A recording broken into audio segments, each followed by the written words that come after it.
Il faut aussi parler des avantages de l'immigration. Parce que moi, quand je travaille en France, je paye mes impôts ici. La majorité paye ses impôts, s'installe dans vos pays, enrichit vos pays. Donc, ce sont des citoyens productifs. Mais je voulais souligner une chose. Le discours que vous avez, il est encore légitime tant que l'Afrique restera muette. Les gens là qui meurent sur les plages, et je mesure mes mots, si c'était des Blancs, la terre entière serait en train de trembler. Ce sont des Noirs et des Arabes. Alors eux, quand ils meurent, ça coûte moins cher. Exactement. Voilà. Pourquoi il faut C'est exactement pourquoi votre discours, il faut sauver l'Afrique et sauver l'Europe. Vous ne pourrez pas rester comme des gens. Vous ne resterez pas comme des poissons rouges dans la forteresse européenne. La crise actuelle nous a démontré ça. Au jour d'aujourd'hui, l'Europe ne sera plus jamais épargnée tant qu'il y aura des conflits ailleurs dans le monde. L'Europe ne sera plus jamais opulente tant qu'il y aura des carences ailleurs dans le monde. On est dans une société de la mondialisation où un Indien gagne sa vie à Dakar, un Dakarois gagne sa vie à New York, un Gabonais gagne sa vie à Paris. Que ça vous plaise ou non, c'est irréversible. Vous allez me laisser terminer. Et Schengen, partout où je vais, et je voyage tout le temps, je croise des Français, des Allemands, des Hollandais. Je les rencontre partout sur cette planète parce qu'ils ont le bon passeport. Alors que pour quelqu'un de mon village, il n'y a rien de plus exotique que quelqu'un d'Amsterdam. Avec la mondialisation, quand les pauvres viennent vers vous, il y a des mouvements de foule qu'il faut bloquer. Mais quand vous, avec votre passeport et avec toutes les prétentions que cela donne, vous débarquez dans les pays du tiers-monde, là, vous êtes en terrain conquis. Alors, il faut arrêter l'hypocrisie. On sera riches ensemble, on va se noyer tous ensemble. Ou bien, déménager d'Europe parce que j'ai l'intention de rester. La deuxième chose, c'est que si vous renvoyez les étrangers, monsieur, et ça, c'est le fantasme de l'extrême droite en Europe, le fantasme de renvoyer les étrangers, faites-le et vous allez voir la catastrophe dans vos pays. Parce que dans les pays étrangers, il y a les vôtres. Il y a les vôtres. Et ces pays-là ne vont pas recevoir des claques sans les rendre. Donc renvoyez les étrangers d'ici, vous allez voir les catastrophes que vous allez générer dans votre propre pays. L'Afrique n'est pas pauvre, on l'appauvrit. L'Afrique ne manque pas de ressources, l'Afrique est pleine de ressources. Mais si vous allez, l'uranium pour le Niger, c'est pour Areva. Le diamant qui est au Congo, c'est pour Amsterdam. Les Européens, parce qu'ils ont la force de frappe de l'argent, quand ils arrivent, ils imposent les règles en Afrique. Et comme il y a toujours quelqu'un qui est affamé, qui est pressé de s'en sortir, eh bien, il vend son âme au diable pour continuer à exploiter son peuple au lieu d'aider pour l'intérêt général. Je pense que l'Afrique et l'Europe, par exemple, sont là comme des enfants qui se regardent à travers un miroir déformant. Il serait enfin temps qu'ils se respectent, qu'elles se respectent suffisamment pour que l'Europe arrête de nous envoyer ses déchets industriels et l'Europe ne s'en sortira pas sans l'Afrique parce que sinon nous serons un boulet que vous traînerez. Donc ce monde-là est lié et je pense que l'entente, je rêve d'une entente, d'une fraternité. Oui, je sais, ça fait bisounours. Mais il me faut garder cette utopie-là pour garder le courage d'écrire une civilisation, quel que soit son génie intime, à se replier sur elle-même, c'est Thiol. Vous n'êtes rien sans le reste de l'humanité. Et c'est ici en Europe, le continent donc du siècle des Lumières. S'il y a des pays où il neige, Canada aux Oyo Awan, neige Amérique, pour ça le permet à Canada, il y a des périodes janvier, février, tracteur, où il n'y a pas où il y a miné le wan, où il y a mabelebo, ezana prince, ezo tindika neige, derrière tracteur, camion ya ben, plein na mungwa ya mbuma, ezo sopa mungwa, camion mususu ezo landa ya pa où ya boy, ezo panza mungwa wan, de ba voiture ezo landa nasi, bazo boaka mungwa, da ba veni nyos, tina banzela ya mike. Vous demandez ce gouvernement dépense combien pour batoba marcher? Parce que si on fait une heure, basali bongo te zelezate, même yo obimana le pango te. Na tuna na loba ba gouvernement yango. Gouvernement batoba zana conscience. Ya biso on vient de détourner 785 millions de dollars. Boye bisa bango ba détourner mais ba bisa biso ba montant. S'il vous plaît, qu'ils arrêtent de nous communiquer les montants. Des fois ça fait mal. Ça fait mal. Ça ne demande pas 25 millions, mais vous détournez 250 millions. Après vous nous dites ça. Nous te détournez,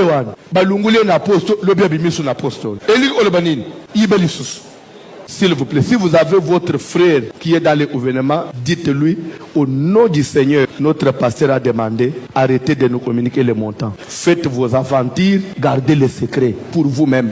Parce que ça fait mal. Na tout n'a pas gouvernement, même à minuit. Papa, liboso ya entrée ya porte ya lupango nyonso ezala batracteur ya mike ya nini bazolongola bazobwaka mungu sadiri tekeza balongoli bakei 24 c'est parce que neige ezonoka ndenge mvula enokaka wana soki 30 minutes après ekangi ushiboyi okotambola te.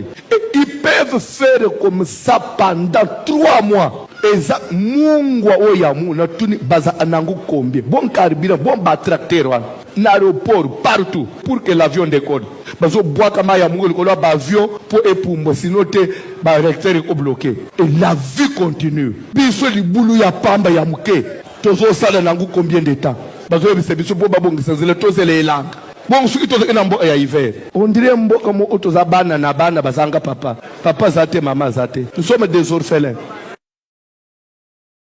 Et si Franco Luambo Makiadi revenait pour parler de son pays, la RDC, à travers son fils Olivier Tshimanga, Tshimangologie.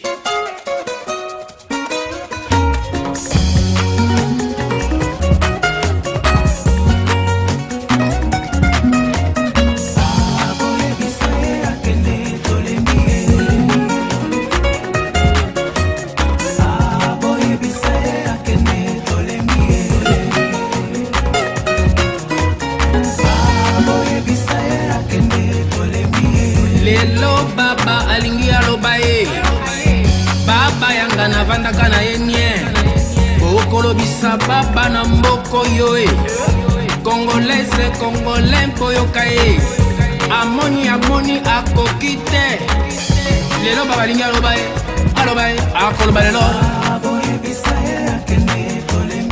Boye bisaye akende mboke kufi bandeko Mboke komi solo ya bimpuka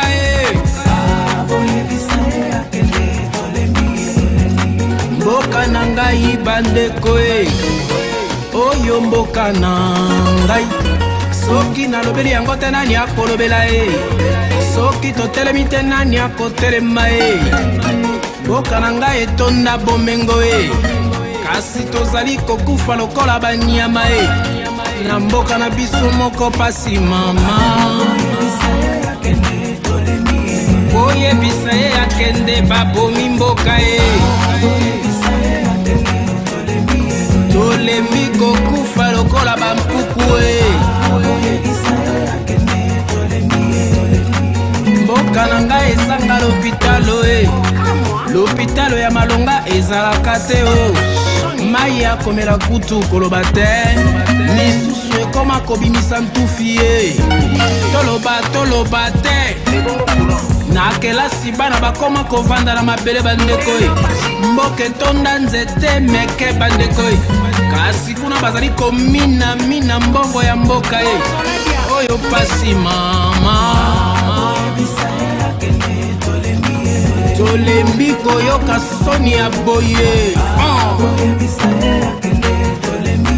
Tolembi kokabola lipapu ya soso na lipota mobimba Bongo ya mboka valeur ezalaka lisusu te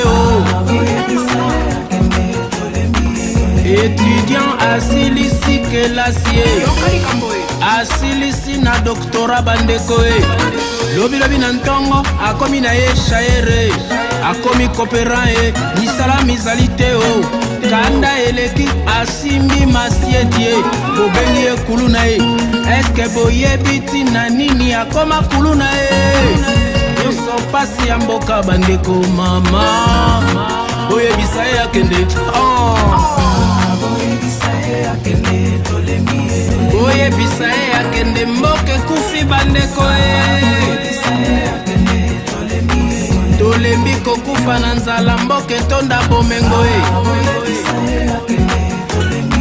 Batondisi mabenga na bango na misolo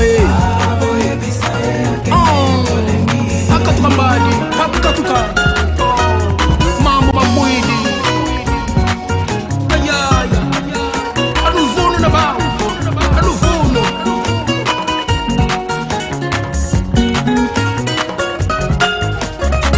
Baba ya batondi mboka meke Bazali konyokola mwana Kongo Soki olobi oloba alobi azali na parapluie parapluie yango nani kaka obe mwana mboka mama mpasi na motema e okonyokola ndeko na yo na mabele na bino bandeko e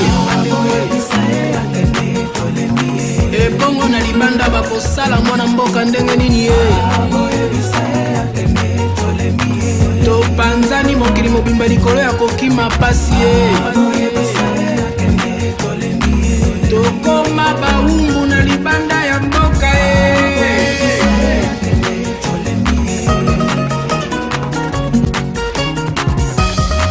kivua makiakulu lwa veni kwa mindele lwa sisa kwa mindele lwa veni kwa bankangu hayaya mambo mabwiti Chimangologie Bwagida ayaya mambo mabwiti kasa yezalaka mabele ya nyama e lelo kasa ekoma ya bafose komine mawa mama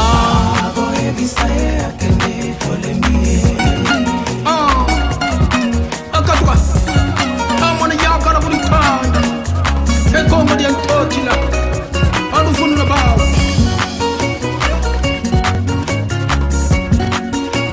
hambuta lumumba hambuta kasavubu esima kimbangwe ekongo lya ntotila mambo mabwijawa hambuta tisekedi etukeba tuzibula mesu tuvona nzi yetu ko nzi ya fuididi tuzibula mesu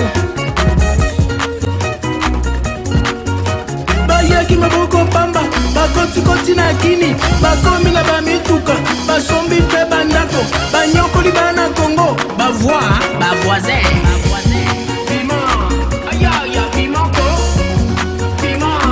nzi ya fuididi tuzibula mesu etukeba tuzibula mesu tuvona nzi yetu ko balufunula bawo